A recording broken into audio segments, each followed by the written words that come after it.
आणि यानंतर आता एक चिंताजनक बातमी आहे। भारत 10 लाख मेट्रिक टन साखरेची आयात करणार आहे।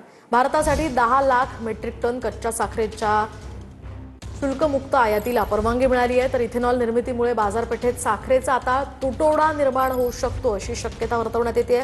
किरकोळ बाजारात साखर आता 75 ते 80 रुपयांच्या घरात आहे। मात्र साखरेची वाटचाल 100 कडे जाणार असल्याचंही बोललं जात आहे। त्यामुळे आता बजेट बिघडणार आहे।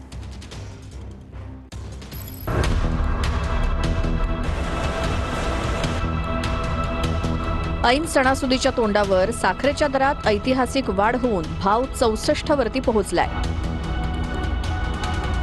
तब्बल 50% वाढ होऊन साखर मागच्या काही दिवसांमध्ये 42 वरनं 64 रुपये किलोवरती गेली आहे। मागणीहून पुरवठा कमी झाल्याच्या तक्रारी आहेत। त्यामुळे सरकारनं वेळीच हस्तक्षेप न केल्यास साखरेचे दर आणखी वाढण्याची चिन्ह आहेत। काही व्यापाऱ्यांच्या मते सरकारचं साखर धोरण दरवाढीला कारणीभूत आहे। साखरेच्या साठ्यावर खूप मोठ्या मर्यादा घातल्यामुळे साखरेचे दर वाढू लागले। तर काहींच्या मते इथेनॉल निर्मिती वाढल्यामुळेही साखरेचा पुरवठा घटलाय। त्यामुळेच नाशिकच्या लासलगाव मार्केटमध्ये 1 जुलै रोजी जी साखर 42 रुपयानं विकली जात होती तिचा भाव आता 64 वरती गेलाय। काही वितरक आणि दलालांकडनं साठेबाजी होत असल्यामुळे पुरवठा घटल्याचा दावा सरकारी सूत्र करतायत। मात्र तज्ज्ञांच्या मते यंदा साखरेचं उत्पादन चांगलं होऊन सुद्धा कारखानदारांचा कल इथेनॉल निर्मितीकडे अधिक वळल्यामुळे पुरवठ्यावर परिणाम झालाय।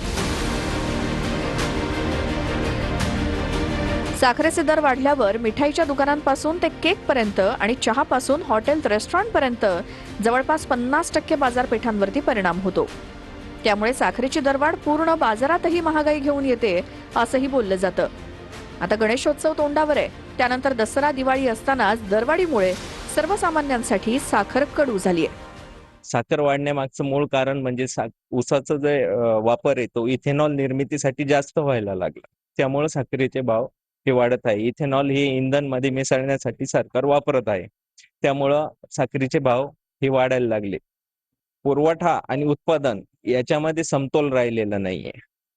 त्यामुळे साखरेचे भाव पूर्णपणे वाढलेले आहे आणि इथून पुढे जर सरकारी हस्तक्षेप झाला नाही तर साखरेचे भाव अजून पण वाढण्याची शक्यता आहे।